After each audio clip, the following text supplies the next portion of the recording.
welcome to Build Different, a leadership podcast powered by JCI Manila. Now, ladies and gentlemen, we want to welcome all of you to the set, of course, to the people you're going to be seeing on a per episode basis, and to the rest of the amazing stories we're going to be sharing with you. My name is Jazper. My name is David. And I'm Rhett. And welcome to Build Different. Let's take a step back muna. No? So, especially for those people who are not from JCI Manila or who's not from JCI ecosystem, maybe you can do a bit of an introduction about yourself from your humble beginnings. And from your humble beginnings and, also a bit snippet nung life mo outside JCI. Okay. Sige. I guess some of my closer friends in JCI know this already and have heard it many, many times. Yeah. I was born and raised in Manila. I moved to America when I was 15 years old, where I spent my high school days and I actually graduated college from. And makumatawa ka dito. I actually finished the biochemistry degree from UCLA. Wow. Okay. I'm not that smart. Not to fool you or anyone. And right after graduation, I moved back to the Philippines, where I ended up working for our family business, which is an insurance company, Pacific Union. Okay. So, you mentioned your company. So I want this discussion din sana in such a way that we talk about your company, okay, and we talk about your journey in JCI as the 77th president and how you're able to integrate yan. So maybe we can start off with how did the journey of Pacific Union Insurance Company started? Okay. Well, I am a second generation in the company. It was started by my father back when he was, I guess, he started the insurance business around 40 years ago. So not to reveal his age, but he started in the business. It was introduced to him by my grandfather, and he worked hard enough to be able to buy the company when he was 31 years old. Wow. So he started out as an agent, and then a little later, he was able to buy the company. 31 years old. Imagine that. I'm 37 now, and I feel like I haven't accomplished anything. Oh, wow. Press. So, sobrang, diba, here in the Philippines, there are a lot of insurance companies. Now, I'm a bit curious, what's different about the Pacific Union Insurance Company? What are the things and what are the products that you offer is it available for the masses? Is it for only businesses? Can you walk us through what do you specifically do in the company? So, insurance kasi has multiple branches. We happen to be a non-life insurance company. So what we protect are tangible assets, properties, and also casualty. So those are the personal accident, any sort of liability insurance we do. And we're also a surety company. Kami yung mga nag-i-issue ng bonds for government projects. In behalf of contractors who are able to successfully bid a government-funded project. What was your very first job in your family business? Dad ko kasi ever since he was the type to he was the progressive type. He is a progressive type of leader, and I would say mentor. So he kind of let me figure things out on my own. But obviously had to start from the ground up. That meant me in my casual clothes go around the different LTO offices.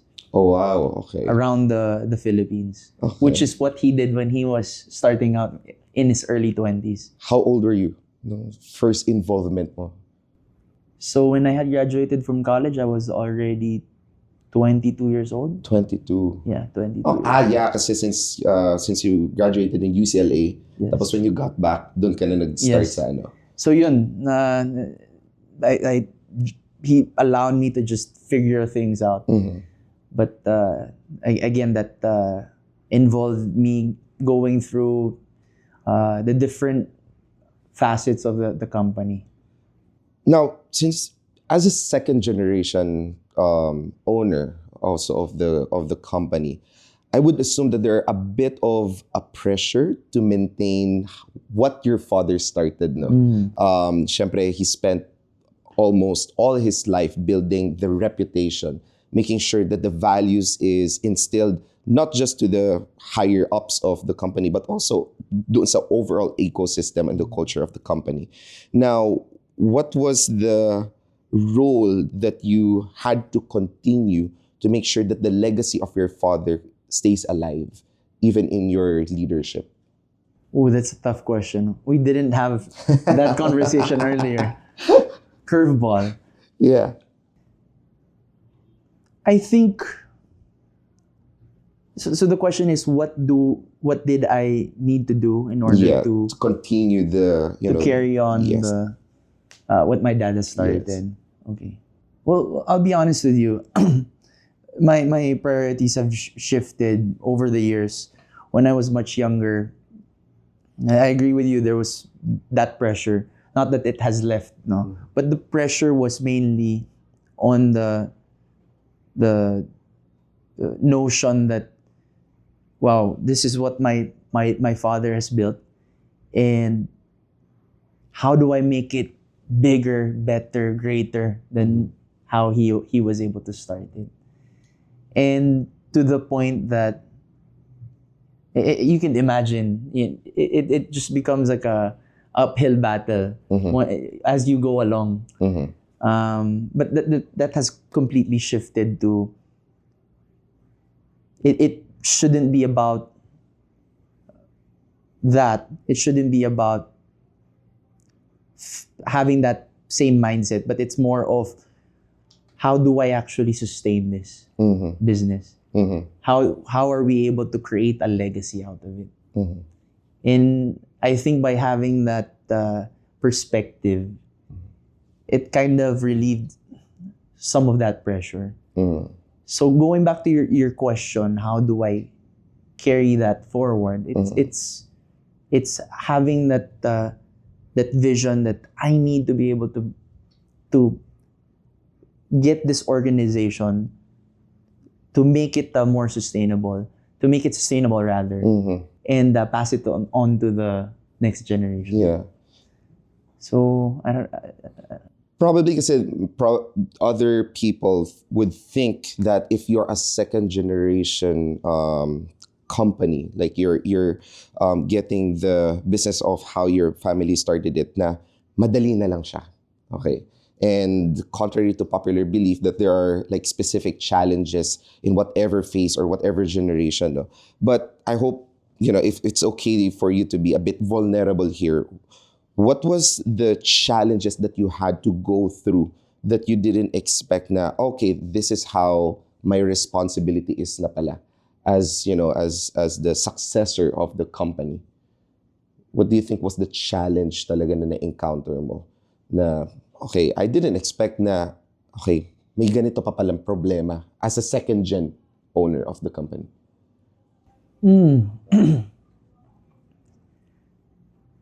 I think yung perspective lang is a little bit different because it wasn't like I was shocked of the problems or the issues that we faced. It was more of I was introduced to an organization that allowed me to pursue what things I could change. So in other words, it was more of, hey, ito pala yung situation. Parang it gave me some there was some confidence that was given to me that it became normal. Parang it was part of it. Like I guess it all boils down to how I was trained by my father. That is part of it. So I didn't really get shocked about it. So okay, now siguro a question that would also tie to the next questions I'll have relating to JCI. What were the core values that led you to the path of making the right decisions? Especially having so much pressure, the critical decisions, the everything that would probably either make or break the company. What was the core value that you have to stick regardless of the overwhelming situation that you're experiencing? It's funny that you asked that because I just had this activity with some of our fellow JCI brothers, and the same question was asked, and what I shared with them was my father. Ever since we were raised, when we were growing up, he would always remind us na reputation should always come first. Protect it at all cost. So the main value that was, I would say, instilled in me and my siblings is the value of integrity. Right. Which is, coincidentally, we are in the business of insurance. So right. In insurance, integrity is an essential aspect of it. Right. And I feel like, to me, as a leader, as a person, that was something that I really held intact.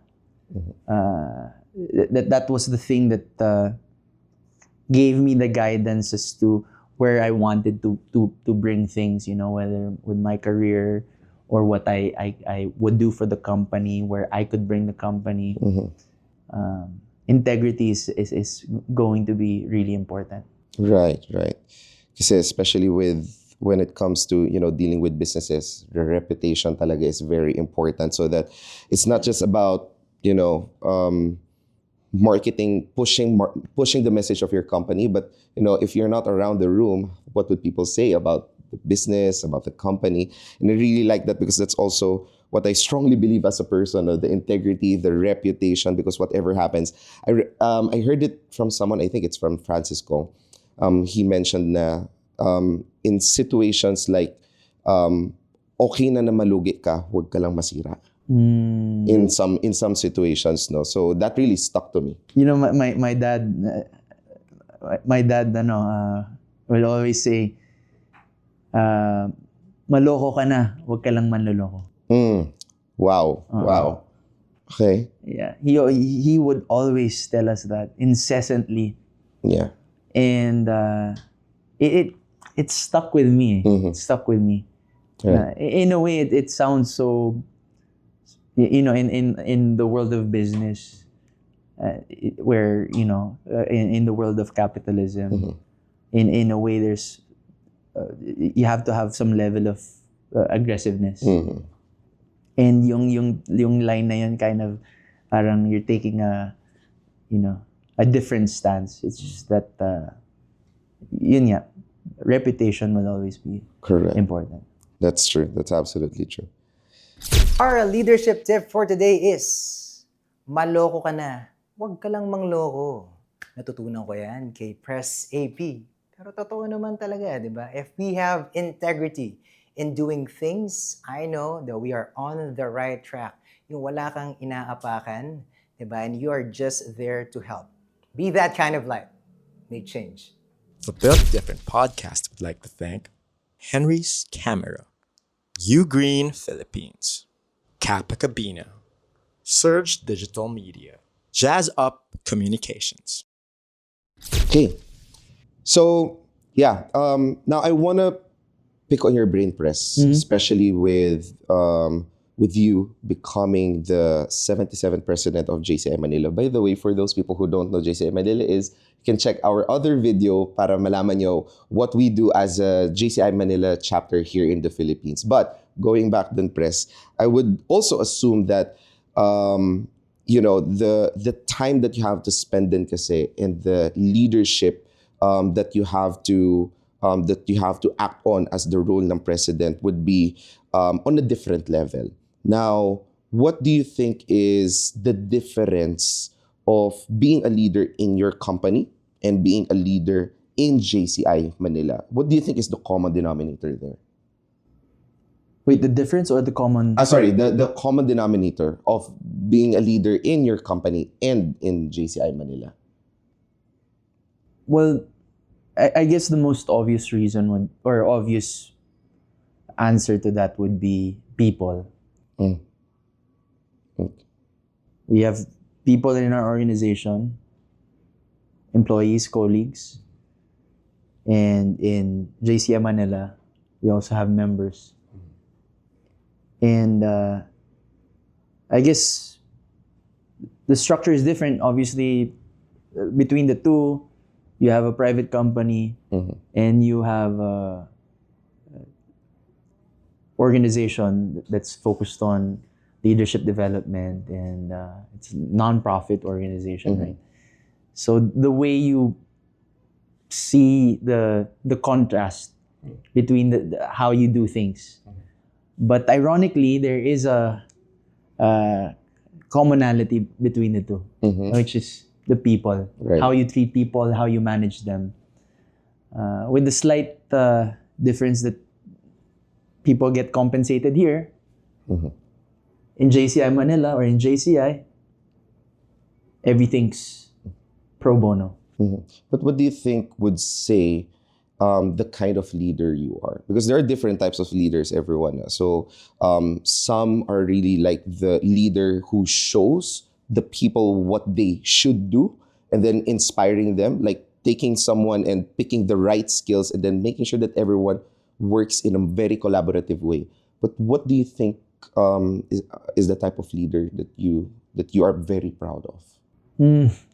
Tough question. That's like, aangat ko yung bangko ko dito. Sige, Chris, okay lang na Aangat ano ko yung tayo. bangko ko dito. But sige, what do you think?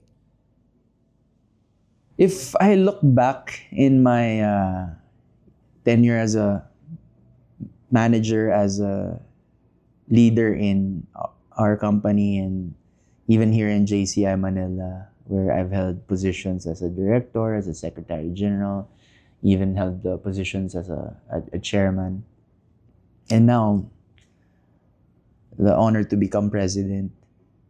I think the type of leader I am is I like to inspire. I think the best way to create movement is by inspiration. It's quite the opposite of a leader that is to just say, this is what you need to do. Right. My take on that is, if that's the direction that you would want to go for, it becomes very mechanical. It becomes less organic. What I mean by that is, the action becomes dependent on the leader. Meaning, I say this, you do this. As opposed to the way would normally, the route that I would normally take is, here's what we can be.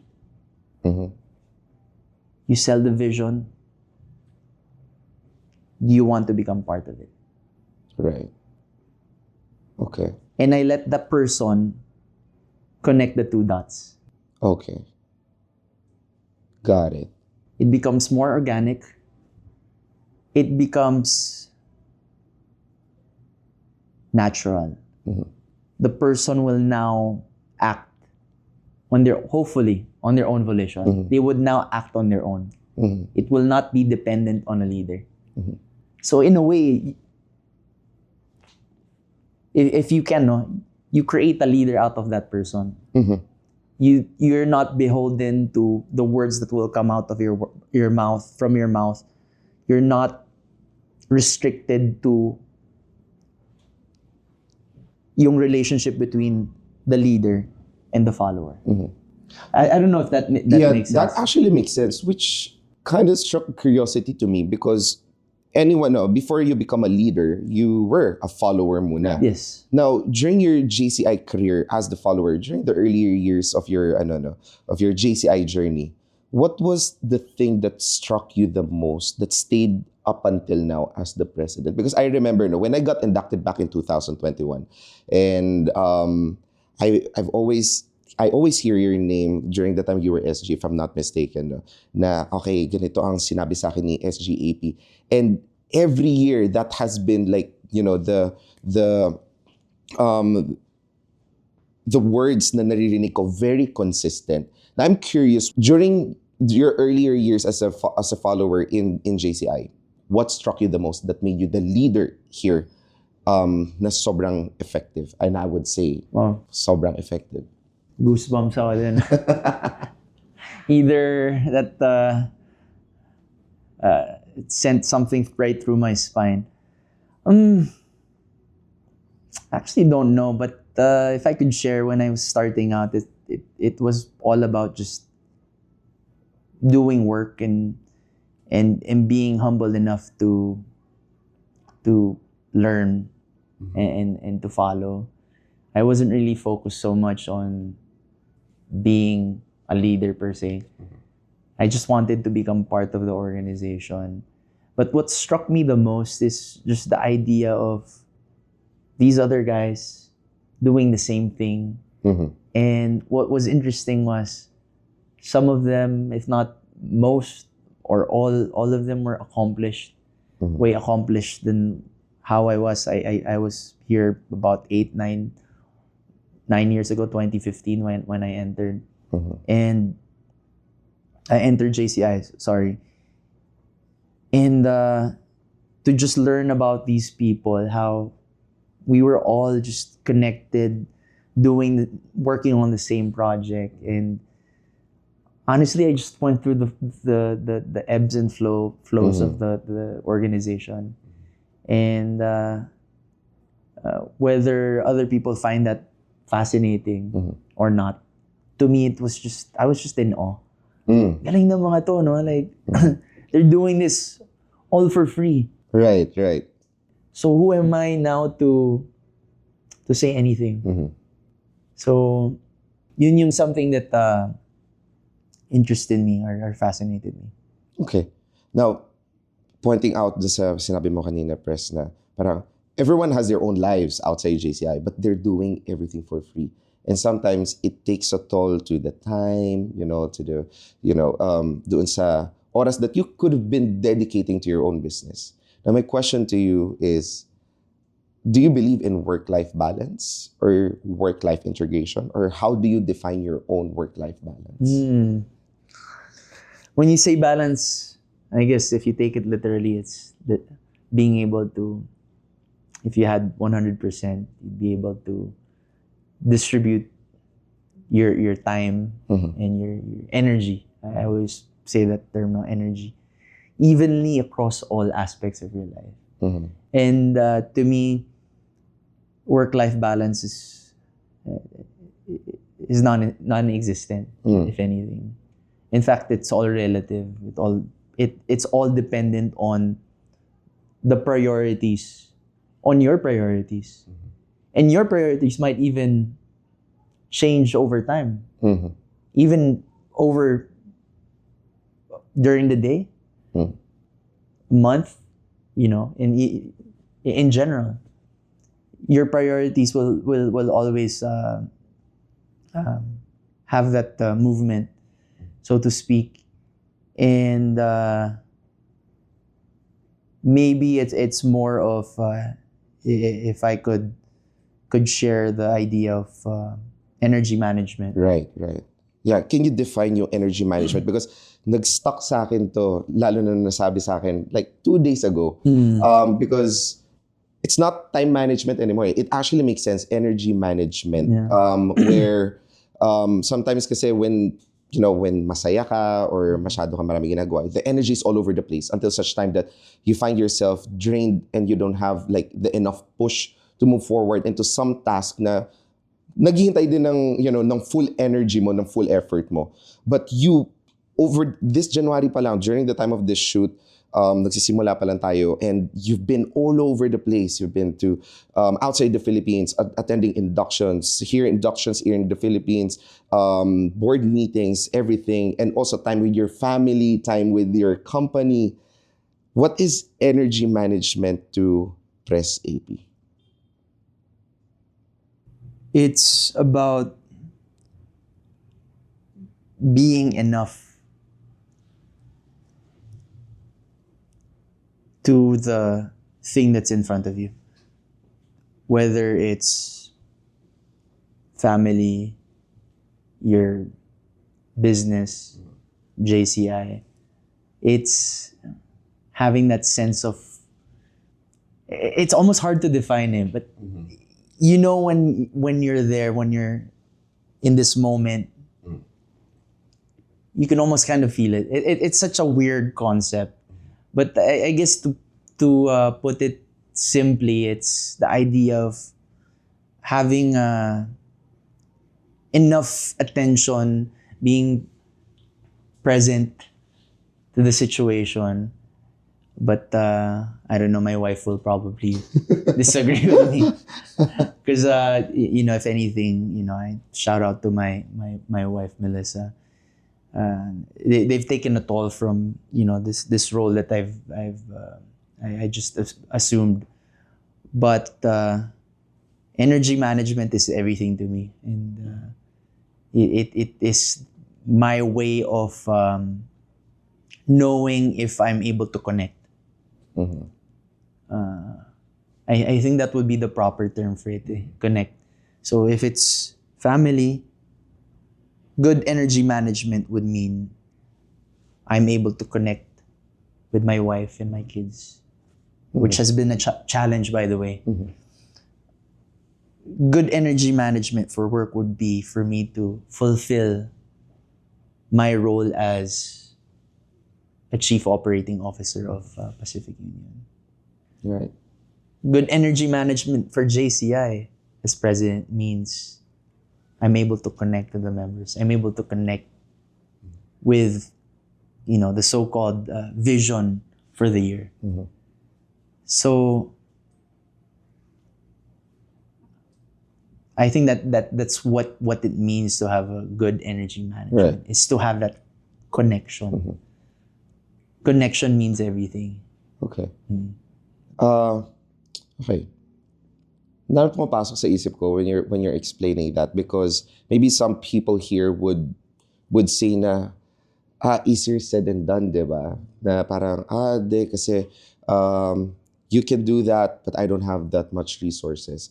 But I think it also boils down to your why, di ba? Yeah. So Definitely. Di ba, ang daming pwedeng paglaanan ng oras. There's so many, there's limited hours, but yet there's so many hours in a day that you could have, allocated it in such a different way that would feel based on your own satisfaction definition, right? But with everything that you're doing, with the energy that you're exerting in 3 or 4 different facets of your life, what's your why? Parang what's keeping you ignited sa ginagawa mo? Especially with JCI as being the president, keeping your fire burning for the service of humanity. What keeps you going all throughout this year? It's super easy for me to answer that question, honestly. And I've shared it with the members during our campaign period for JCI Manila. And it's the same purpose that my wife and I have agreed on. And our why, our purpose is our children. I have 3 kids. I have 3 kids, 4-year-old, 2.5-year-old, and a 7-month-old baby. And just tying it all together with, we started with business, and then we kind of talked about my role here in JCI Manila over the years. And now my legacy and my children, what I would be able to create for them. So that's what I'm working on. That's my purpose. Ano yung maibibigay ko sa kanila? at the end of this road, not to be so not to be morbid or anything, but I'm the type kasi that I always look so far out. That my idea is I want to be able to leave something behind for my children, something that they would be proud of, and something that they would be able to grow themselves. Right. Just like what my father has given me now. Yun yung I feel like that would be my greatest legacy, and that is my why right now. Okay. What's the legacy you wanted to create? Okay. So pag sabihin natin in 20 years, pag nakita na ng kids mo, pumunta sila dito, naging JCI sila, nakita nila, oh, yung papa ko nandito sa ano. Correct. Oo. Correct. So, I mean, I can still respond to that. yeah. And it's weird how when they say a vision, a company's vision or a life vision, we talk about having that sort of picture. Diba? You paint a picture of what your company or what your life would look like. And to me, it's a little bit more specific. It's literally a scene that I paint in my head. And the way I would picture it is when my kids are old enough to have a good conversation with any grown adult, and they find out that person that they encounter was involved with JCI Manila, whether as a member or worked with them in the past. And if they knew their name and knew the relationship to me, my kids can then ask them, did you know my father? Automatically, those people, whether members or partners, they will say the greatest of things about me. The things that I actually have created in my presidency, the things that I've shared over the past 10 years, which is, I've shared myself, honestly. And whatever they say to my children by then would make them so proud. Right. It could be new to them, and most likely it would be new to them. But just the idea of your kids being proud na, wow, that was my father. Wow, that gives me the chills. Okay, Press. So we're towards the end of our discussion. I know I've mentioned na may last question ako, but I just can't miss this one last na talaga. The tagline for 2025 for your board is built different. Now, everyone is also probably asking the same question, but can you walk us through what was the journey or what's the story behind the built different tagline and what does it mean for you? Thank you for that question. Parang Miss Universe question eh. Well, first of all, built different is more than a tagline. It's equally a statement, a challenge, and a mindset. So, like I've said earlier, as far as how or what type of leader I am, I'm the type that shares my vision, and I allow the person to think, to imagine how to reach that vision. Because it becomes more natural as opposed to if I was just instructing the person on what he needs to do or what he or she needs to do. So the built different mindset, it's all about knowing that we all have that unique mark in each of us that makes us special. And I think that's where any organization draws its strength. It's with the people, the unique people that it has. Whether it's JCI Manila or any private company, it's being built different that allows the organization to grow. But going back to the person, the whole idea about you setting the mindset with that person na they have to trust themselves first before we do anything. You have to know that you are adequate. It is sort of establishing that idea that you don't need validation from others. So in a way, what we're setting is confidence. I think in any good human resource, the person needs to have that confidence. And you start with that build different mindset. And believe me, I've only gone through the board and our chairman. We're only halfway through this month, and there is a that sense of optimism, because you can feel that people can see value in the message that we're sending out. That we have great leaders in this chapter. We have great people in even in JCI in general. So it kind of sounds like, you're making people realize that they can do something more, right? Instead of just instructing them that, okay, we need to do this, we need to do that because this is the vision. So probably what's the continuity and how do you make sure that everyone sustains that energy, that clear path and clear light at the end of the road up until the end of this year? So how do you make sure for that to happen? Well, a good message at least would never be sent only once. Doesn't mean that we've agreed on one thing now and that we're good to go and let's have them go on about their way. Good message is being consistent and persistent with it. So the idea of having that communication, not just at the beginning of the year, but all throughout. Not just with the words that we speak, but also with the message that we give out through our actions. I think that's how you set out a good tone for everyone.